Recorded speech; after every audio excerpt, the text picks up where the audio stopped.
Ladies and gentlemen, boys and girls, children of all ages, it is I, Jolting Joe, coming to you from my back porch on today is Monday, June the 12th. It is already hotter than hell out here, uh, down here in southeast Texas, Houston. Uh, Supposed to be in the, start to get up in the upper 90s this week. I think we're supposed to hit triple digits later in the week, so summer's here in Texas. Yay. All right, so what are you drinking? What are you smoking? As far as what I'm smoking, this is one of my favorite brand of cigars. It's the Jaime Garcia, My Father, and this one's called The Judge. So there you go. So, and that's the MF is My Father. So it's by Jaime Garcia. And I guess you're My Father, The Judge.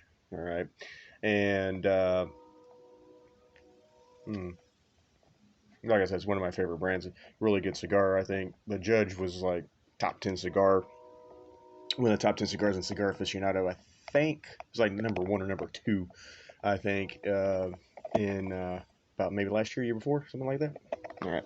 Now, as far as what you're drinking, all right. Now, this is a bourbon barrel aged commitment Imperial Draft. Now, this is a year old, so this is when I got it. Was last year. All right. So we're gonna pop this baby open. Get my commitment glass. All right, and find the bottle opener here. All right, Swiss Army knife, always good to have. All right, and pop it. What does this say? Be a know it ale. Clever, clever. All right, okay. I do have my cooler out here on the front porch because I'm going to keep this cold. There you go. All right, ladies and gentlemen. Ooh. Once again, year-old barrel-aged Imperial Stout here. Oh yeah. Mmm. Mmm. All right. Cheers, everybody. Mmm. Mm-hmm. All right, I'm gonna put this back in here. Keep that cooled. All right, and get back to the judge here, not Aaron. Hmm. All right. So, nothing real big to talk about. Last week, we kind of got into the whole Live Golf merger, and I do want to read Rory McIlroy's statement that he had, and this was from ESPN, and it was just kind of funny. This is a quote from Rory McIlroy. All right, Rory said, "quote I still hate Live, like I hate Live. I hope it goes away, and I would fully expect that it does. I think that's where the distinction here is. This is the PGA Tour, the DP World Tour, and the PIF. Very different from Live." And that was the quote from Rory as far as that goes. And and that was after everything, because when I did the show last week, that was kind of breaking news, was that Live and the PGA were merging. Of course, PIF is the Saudi company that runs Live, and I don't know if Live's going away. I think Live's probably going away, and the Saudis are probably just going to give the PGA a shit ton of fucking money. So that's probably what's going to happen with that. But that's what Roy said. I just thought that was kind of funny. But the fallout from that still kind of going out. Also, too, just because it was kind of interesting, a Canadian actually won the Canadian Open and sunk a 72-foot eagle putt to win the tournament, which was pretty impressive. I didn't watch any of it. I did watch the highlight of that, so it was pretty good. Like I said, there's not a lot of news. Let's go to let's see. Well, first of all, here we go. PGA Live Tour. This is from ESPN. PGA Live Tour Alliance faces government scrutiny because, is it going to violate antitrust laws?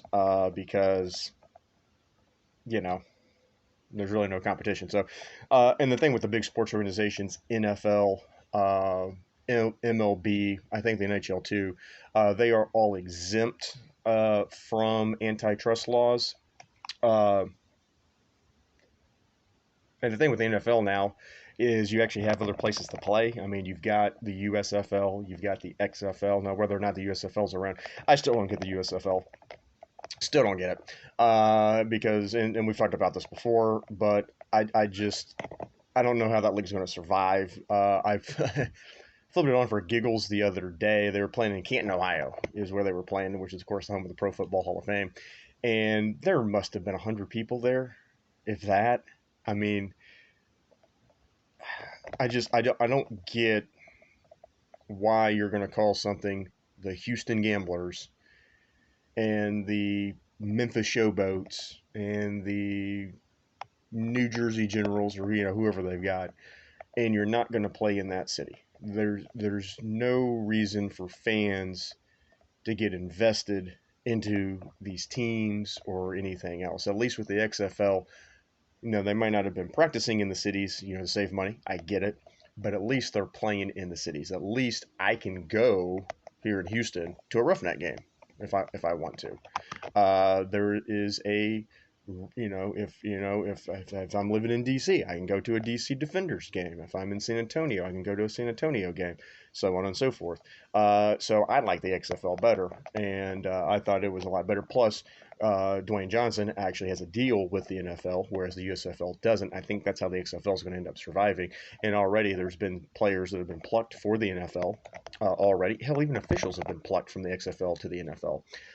So I just don't know how the fuck that's going to work out. But kind of get off on a tangent there. But I know especially with MLB, they are exempt because obviously they're not like baseball. Now, obviously you can go to play in the minor league, but if you're in the minor league, that's still part of Major League Baseball. Well, minor league teams, a lot of them are run by the organizations and stuff like that. There's a few independent teams, but there's no other place to play. If you want to play Major League Baseball, or if you want to play professional baseball, I should say, if you want to play professional baseball in the United States, I mean, you got to go through MLB. That's it. That's all there is. But they are exempt from antitrust laws because they're a professional sports league. So, but with the PGA now merging, and once again, the LIV PGA Tour is still not a done deal. It still has to pass the board. Uh, whether or not it's going to or not is a whole other different question.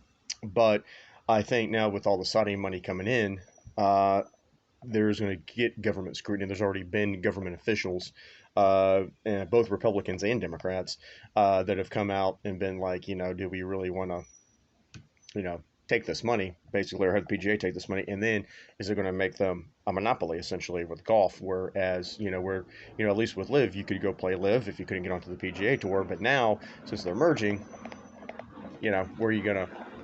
There's nowhere else to play. So, as far as that goes, so that's going to happen with that. Let's see here. Got OTAs going on with the NFL. I mean, OTAs are what they are. Well, when we get the training camp in next month, it'll be a little bit different. So, I don't know if we talked about this last week because this came down, but Lionel Messi is signing with MLS. He had gotten a huge offer from the Saudis, as a matter of fact. And let me see if I can find Lionel Messi. I'm sure it'll pop right up here. I should just put it in Messi. I can't spell his first name. There we go. All right, and let's see. So I can't remember the deals of the contract. Okay, here, this is from Yahoo Sports. Let me kind of go through this real quick and see if there's anything in here because I know. So Ronaldo, who of course, this is the way I would put it. I'd probably put the most famous soccer player in the world is Messi. All right, he is the Michael Jordan of soccer. All right, I think he's the greatest of all time.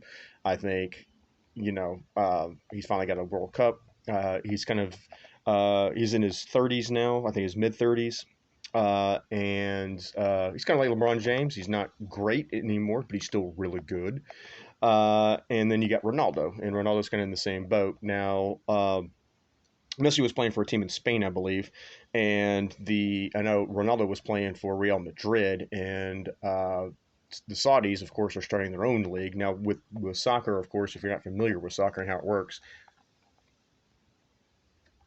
FIFA is of course, international body, which everybody knows. But then you've got a bunch of leagues. All right, you've got the Premier League for England, you got the Bundesliga for Germany, there's the Italian league, there's the Spanish league, there's over here you've got the Mexican league, you've got MLS in the United States, and so Saudis have started their own league, and so they gave, I think they're giving freaking Ronaldo like 200 something million dollars or something stupid like that. And the Saudis, let's see, the Saudis offered him a shit ton of money. So the last report was that Messi was in talks for $400 million per year, which is something similar, I think, that that Ronaldo signed. Let's see. And I might have to look up Ronaldo and see what he's getting, but that was the report, was that Messi was going to get $400 million per year with the Saudis, which is just absolutely stupid. Almost $500 million for 1 year to play in the Saudi league. All right, and he turned that down.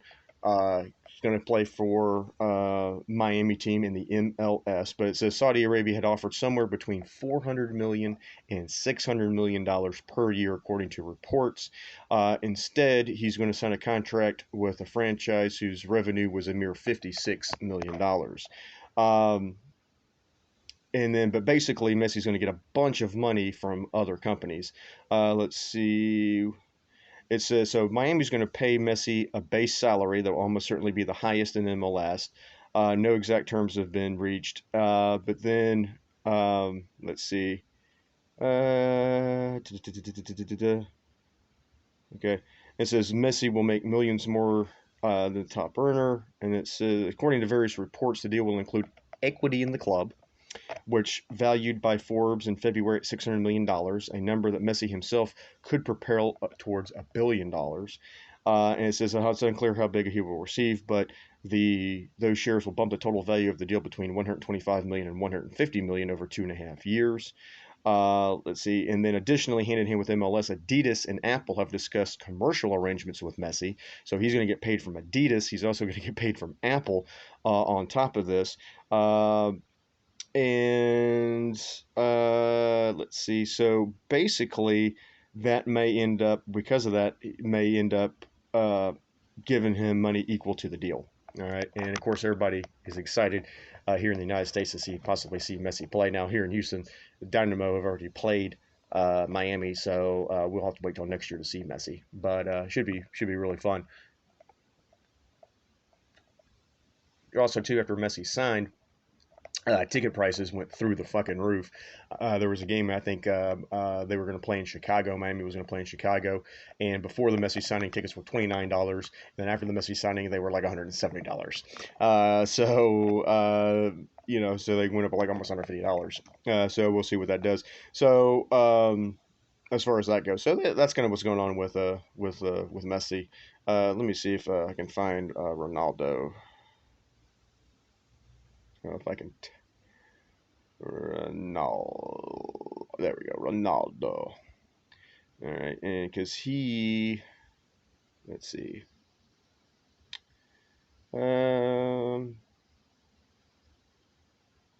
Yeah, I don't know if this has. Let's see if this has. He's going to get the Saudis. Yeah, I don't know if it's got his, but he's going to get. Yeah, reported wages would be, well, this in British pounds would be 200 million per year, and so I don't know. Translating the U.S. would still be a couple $100 million, something like that. So yeah, that was a lot of goddamn money. So there you go. All right. So yeah, a little soccer news for you there. Kind of how that was going. But yeah, everybody's really excited to see Messi at some point here in the United States. I gotta wait till next year though. I will go see Messi though. Like a chance to see him play. And I'm really looking forward to the World Cup as well in 2026, I think. Yeah, 2026, because this is going to be played here in the United States, and Houston's going to be having some games too. So I'm going to try to get me to some, at least one World Cup game. We'll see how much tickets are, but at least I'm trying to get to at least one game if I can at all humanly possible go. So as far as that goes. All right. Let's see here. NBA. I think last I talked to you, was it the? No, that was not it. When was that?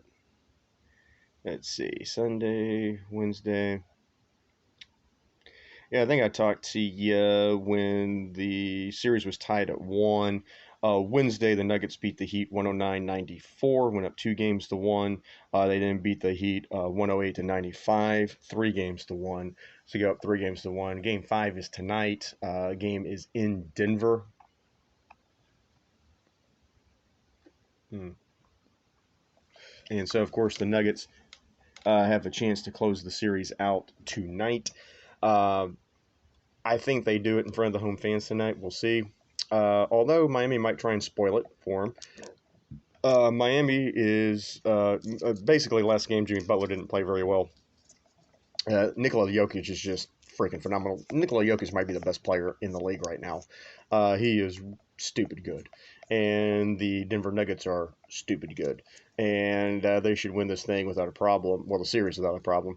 And if they don't win it tonight, they'll probably win it in game. They'll probably win it in 6, but we'll see if they win it to close it out tonight on their home floor. But basically, the Nuggets have just been too much for the Heat to handle here lately, so we'll kind of see what happens with that tonight. But Miami's got a chance to, or excuse me, Denver has a chance to close it out and win their first NBA title. But they are very good, and don't know how the ratings for that have been. I'm sure nobody outside of Denver or outside of Miami really cares. But like I said, I mean, Denver's a really good basketball team. If you're an NBA fan, if you're a basketball fan, you've probably been watching. I've caught it here and there. I haven't been really that invested in it, but like I said, Jokic is probably the best player in basketball right now. So we'll see. NHL, Vegas is also on the cusp of winning. The Golden Knights won 7-2 last Monday, a week ago, and they just absolutely destroyed the Panthers. I think we talked about that one. And then on Thursday, the Panthers did beat the Golden Knights in overtime, 3-2. I did catch the end of that game. I watched the third period and then watched the overtime period. But yeah, the Panthers were able to tie it up with about 2 minutes left to go in the game, and then were able to get the game winner a couple minutes in overtime, and I get back in the series 2-1. But on Saturday, the Golden Knights, the Panthers fell 3-2. Panthers actually trying to make a comeback in that game. Golden Knights were up 3-0 in the second period, and then the Panthers were able to put 2 on the board in the third.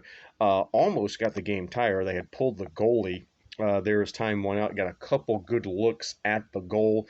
Hill made a couple of really good saves, and the Knights were able to hold on. That kind of all hell broke loose, and it been a big fight at the end of the game there. But tomorrow is going to be game number 5 in Vegas. Vegas has a chance to close it out and win their first title. Their family win the Stanley Cup title, and so we'll see if the Panthers can get any magic going. But yeah, 2 Florida teams in the we got one in the Stanley Cup, one in the NBA Finals. Both of them the underdogs, both of them down 3 games to 1 currently. So we'll see how that goes. But yeah, some good hockey and some good the old Stanley Cup and all that fun stuff. So some good stuff going with that. Softball, just to let you know, college softball, the Oklahoma Sooners, the women, won their 3rd consecutive national championship. They defeated, was it Tennessee they beat? I want to say it was Tennessee. No, it was Florida State. Sorry. Florida State. They beat Florida State 3-1. And Oklahoma finished the season with 1 loss. They were like 61-1 or something stupid. I think they won 52 games in a row, something crazy like that. But basically, for those of you that remember, the UConn women's basketball team back in the late '90s, early 2000s with Gino Auriemma coaching, and you had Sue Bird went through UConn, Donna Taurasi went through UConn. Before that, shit, what was her name? I can see her. She played for the New York Liberty. Rebecca Lobo. Rebecca Lobo played for UConn, and they were just winning national championship after national championship after national championship. They were just a juggernaut. Nobody, they could not be stopped. That's what OU softball is right now. The women, they cannot be stopped. Um, and then for baseball, they were in the super regionals right now. My UT Longhorns won the first game, had a ninth inning rally. They scored 5 runs, I think, in the ninth inning. Ended up winning the game 7-5. Lost last night. So they're playing tonight, and then also in the game 3 finale, got Southern Miss against Tennessee. As far as that goes, and then after that, it's going to be who's going to go to the World Series. So Wake Forest beat the shit out of Alabama 22-5 the other night. But Wake Forest is in, Virginia is in, LSU is in, Oral Roberts is in, as far as the College World Series is concerned. And then the only two to be determined, like I said, will be tonight, and that'll be Southern Miss taking on Tennessee and Texas at Stanford. So we'll see what happens as far as that goes. Maybe UT can get in and can steal a win from number 8, Stanford, Texas unranked, and then get into the College World Series. All right. Golf, I have the Canadian Open. We got the U.S. Open coming up this weekend, I believe. Oh, that's women's tennis. Oh, tennis. Yeah, we got tennis news too. Shit, forgot about that. Let me check golf though. Because I want to say the U.S. Open starts this weekend. It might start next weekend. Yeah, we'll talk about it when we get there. Or I'll look it up here in a second. Men's tennis. What's his face? Djokovic. Djokovic won the French Open. He passes Rafael Nadal with most majors all time. He's got 23 now. But yeah, so the top 3. I remember when Pete Sampras had 18, and that almost seemed untouchable. And then Nadal got 20, and then not Nadal, Federer got 20, and then Nadal got 22, and now Djokovic's got 23. That's insane. That many times. I mean, that's 60 Grand Slams between 3 guys. You throw Pete Sampras in there, that's 80. 80 Grand Slams between 4 guys. That's freaking nuts. And then I don't know who won the women's. It really doesn't matter. I don't know if y'all care or not, but it was that was what, Saturday. Yeah, so God, I don't even know any of the women anymore now. The Williams sisters are gone or retired. I don't even freaking know anymore. Let's see. So that was that. Yeah, let me check and see when the U.S. Open is, because I do not know. U.S. Open. I thought it was this weekend. U.S. Open Golf 2023.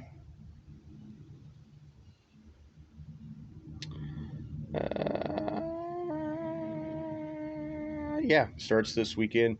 Where is it going to be played? Oh, it's going to be played in Chicago. Okay. It's going to be played in Chicago. But yes, it starts Thursday, was the U.S. Open. Let's see what we got here with CBS as the odds and picks here.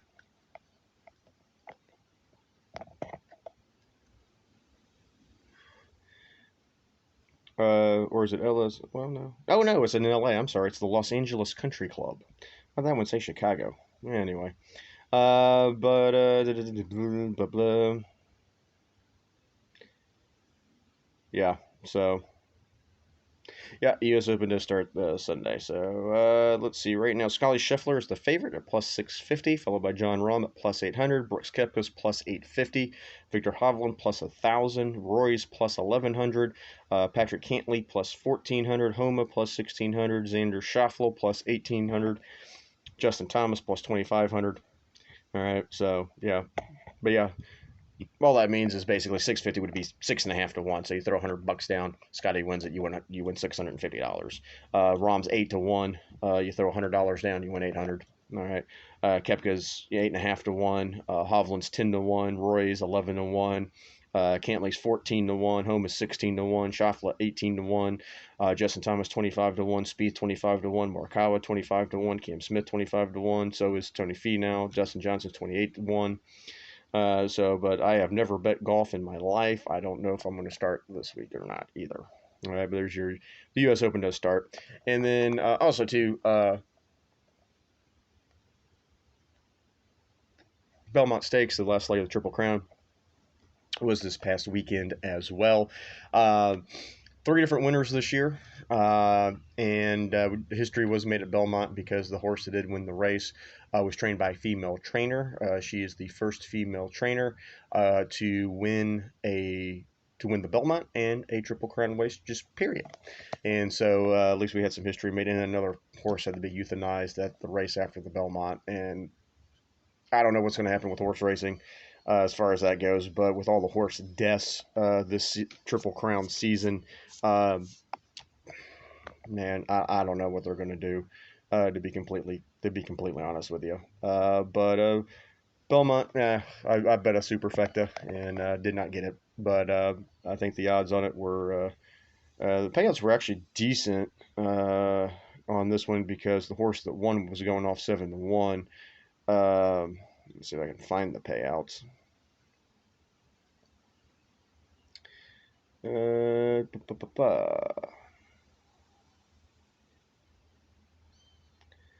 Okay, let's see if I can just give me the. Yeah, here we go.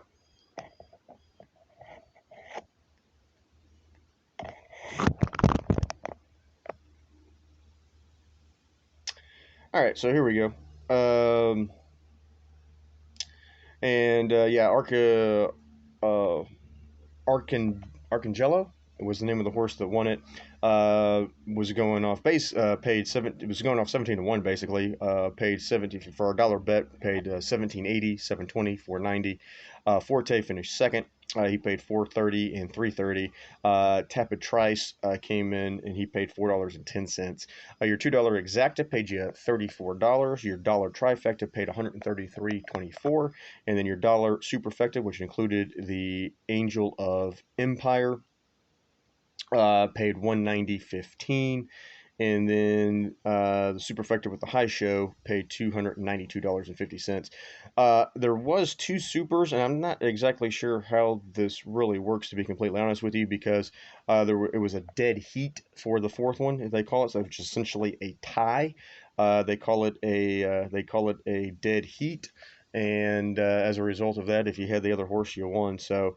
But yeah, it says yeah, so Angel of Empire and Hit Show finished in a dead heat for 4th. So the Superfecta actually paid twice. So if you had Angel of Empire, you got paid $190.15. But if you had the other horse, which was Hit Show, if you had Hit Show, it paid you more because he had bigger odds on him, and it paid you $292.50. That's on a dollar bet. And that's on a dollar bet. Now, if I would have won one, it would have been the first one. The only horse I missed in that one, I had the 6, the 2, and the 8. I missed the 3. I had National Treasure, who won the Preakness. He finished in 5th, I believe. Finished out of it, or finished in 9th. He finished back, finished out of it, and I didn't have 3. I only made the 1 bet. I thought about making that 2nd bet, but who would I would have bet? I don't fucking know. So as far as that goes, but anyway, so that was the. the Belmont. But yeah, that was kind of interesting though. You had like I said, you had this dead heat for the 4th place horse, which like I said is basically a tie. They went back and looked at it, call it a dead heat, but because it's a dead heat, if you had Angel of Empire, like I said, his odds were lower. All right, so he paid 190, and then if you had the other horse, if he had High Show, because his odds were lower, then am I saying that right? Basically, he had longer odds. Let me say that. All right, he had longer odds, therefore he paid more. So he paid $292.50. So there you go. All right. So and that was the 50th anniversary of Secretariat as well this year as well. So there you go. Yeah. So yeah, I did miss it by a horse, and that kind of pissed me off. I was happy when I missed it by 2 horses, but yeah, whatever. Boo. Okay. So, all right. That's all I got for y'all on this beautiful Monday. We'll get into the U.S. Open talk on next weekend because, like I said, that'll next week and that'll start this week as well. And then start talking a little bit more baseball. My Astros are fucked right now. That's another story though. We're not going to get into. I'm going to take a little bit of baseball, but there's a little bit of everything. Little poopery edition of the Joel and Joe Sports Show. Remember, find me at Twitter at JJ Sports Show 63. That's at JJ Sports Show 63. Like, subscribe. We'll check you out next week. Y'all have a good week. Enjoy your Monday. Cheers, everybody. All right.